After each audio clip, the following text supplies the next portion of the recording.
उत्पादक के लिए दीर्घकाल समय की वह अवधि होती है जिसमें वह अपने संयंत्र में वांछित परिवर्तन करके अपने उत्पादन से संबंधित वांछित उद्देश्यों को प्राप्त कर सकता है।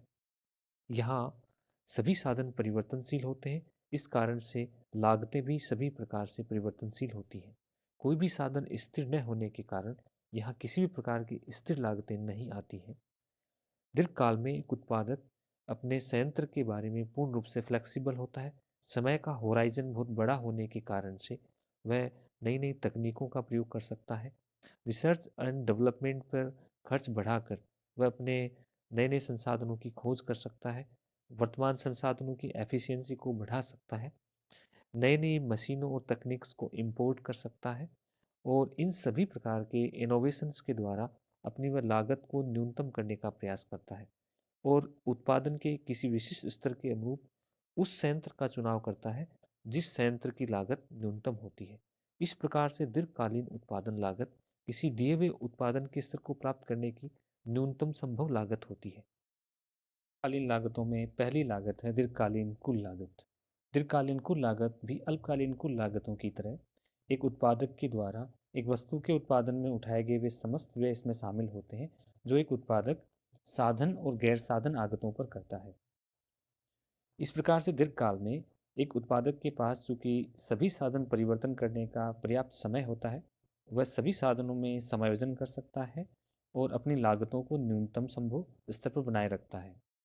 दीर्घकालीन कुल लागतें इसी कारण से अल्पकालीन कुल लागतों से कभी भी अधिक नहीं होती हैं। इसलिए दीर्घकालीन कुल लागत वक्र होता है वह अल्पकालीन लागत वक्रों का एक आवरण वक्र होता है। अल्पकालीन कुल लागतें दीर्घकालीन कुल लागत वक्र से कभी भी उसको क्रॉस नहीं करेगी, उससे ऊपर नहीं जाएगी। इस दीर्घकालीन कुल लागतों को अपन अल्पकालीन कुल लागतों से डिराइव कर सकते हैं। यहाँ रेखा चित्र में 3 अल्पकालीन कुल लागत वक्र दिए गए हैं।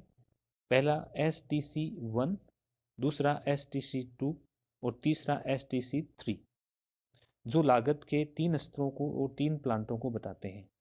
इन लागत वक्रों का जो आकार है वो रिवर्स एस शेप का है, जो ये बताता है कि इस डॉट तक इन वक्रों की जो ढाल है वो लगातार कम हो रही है, जो कि प्रति इकाई लागत के गिरने को बताती है।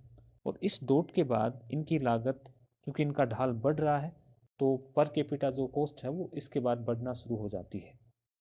इस तरह से इस डॉट पर जहाँ पर इनका ढाल परिवर्तित हो रहा है, यहाँ पर इनकी लागतें न्यूनतम हैं। इन सभी डॉट पर जहाँ पर लागतें न्यूनतम हैं, इन बिंदुओं को मिलाने वाला एक रेखा चित्र अपन ड्रॉ करते हैं जो दीर्घकालीन कुल लागतों को बताता है। इस तरह से दीर्घकालीन कुल लागत वक्र है वो अल्पकालीन कुल लागत वक्रों के न्यूनतम बिंदुओं को स्पर्श करता हुआ जाता है। इनका एक एनवलप वक्र होता है, इनको वह कभी भी क्रॉस नहीं करता है। इसका मतलब है कि दीर्घकालीन लागतें अल्पकालीन लागतों से कभी भी ज़्यादा नहीं हो सकती, उनके बराबर या उनसे कम ही होती है। इस प्रकार से अपन अल्पकालीन कुल लागत वक्रों से दीर्घकालीन कुल लागतों को ड्रॉ कर सकते हैं। माइक्रो इकोनॉमिक थियरीज में जब भी एक उत्पादक की लागतों की बात आती है, तो जिस लागत का सबसे ज्यादा उल्लेख देखने को मिलता है वह लागत है दीर्घकालीन औसत लागत। यह दीर्घकालीन प्रति इकाई लागत भी कहलाती है। इसे दीर्घकालीन कुल लागत में उत्पादन की मात्रा का भाग देकर ज्ञात करते हैं। इस लागत वक्र को प्लानिंग कर्व भी कहा जाता है। प्लानिंग कर्व इसलिए कहा जाता है क्योंकि एक उत्पादक अपने भविष्य के उत्पादन की योजना इस लागत के आधार पर बनाता है।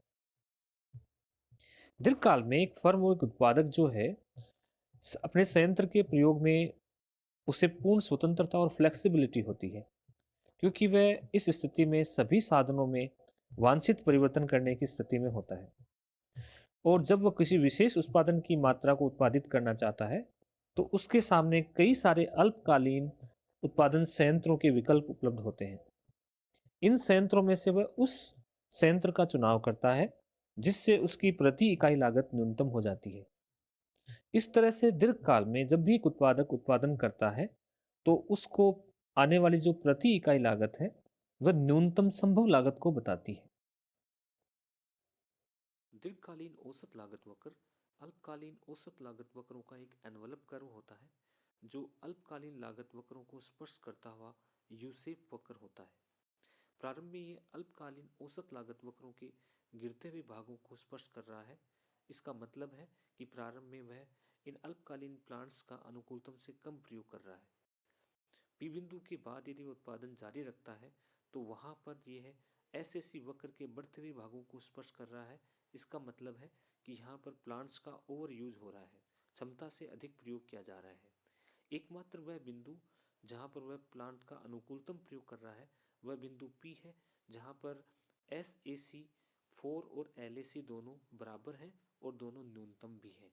यही वह बिंदु है जिसे अनुकूलतम या इष्टतम उत्पादन बिंदु या न्यूनतम लागत बिंदु कहा जाता है। एलईसी वक्र यू शेप का होने का कारण है कि प्रारंभ में एक फर्म को पैमाने के बढ़ते हुए प्रतिफल प्राप्त हो रहे हैं, पैमाने की आंतरिक मितव्यताएं प्राप्त हो रही हैं, और पी बिंदु के बाद यदि उत्पादन जारी रखा जाता है तो पैमाने के घटते प्रतिफल मिलने लगते हैं और पैमाने की आंतरिक अमितव्यताएं प्राप्त होने लगती हैं। परंपरागत लागत सिद्धांत की एक महत्वपूर्ण लागत अवधारणा है दीर्घकालीन सीमांत लागत। दीर्घकालीन सीमांत लागत, जब एक उत्पादक दीर्घकाल में उत्पादन की एक अतिरिक्त इकाई का उत्पादन करता है तो कुल लागत में जो परिवर्तन होता है उसे दीर्घकालीन सीमांत लागत कहा जाता है। दीर्घकालीन सीमांत लागत को दीर्घकालीन औसत लागत वक्र से भी प्राप्त कर सकते हैं। नीचे दिए गए डायग्राम में जब एक उत्पादक OQ1 मात्रा का उत्पादन करता है तो वह दीर्घकालीन जो औसत लागत वक्र है उसके S बिंदु पर कार्य कर रहा है। इस S बिंदु पर अल्पकालीन औसत लागत वक्र भी दीर्घकालीन औसत लागत वक्र को स्पर्श करता है, और ये दोनों वक्रों के जो स्पर्श का बिंदु H है उसके अनुरूप जो अल्पकालीन सीमांत लागत है वह N बिंदु पर दिखाई गई है। इस प्रकार से OQ1 उत्पादन की मात्रा के अनुरूप जो दीर्घकालीन सीमांत लागत है वह NA के बराबर है।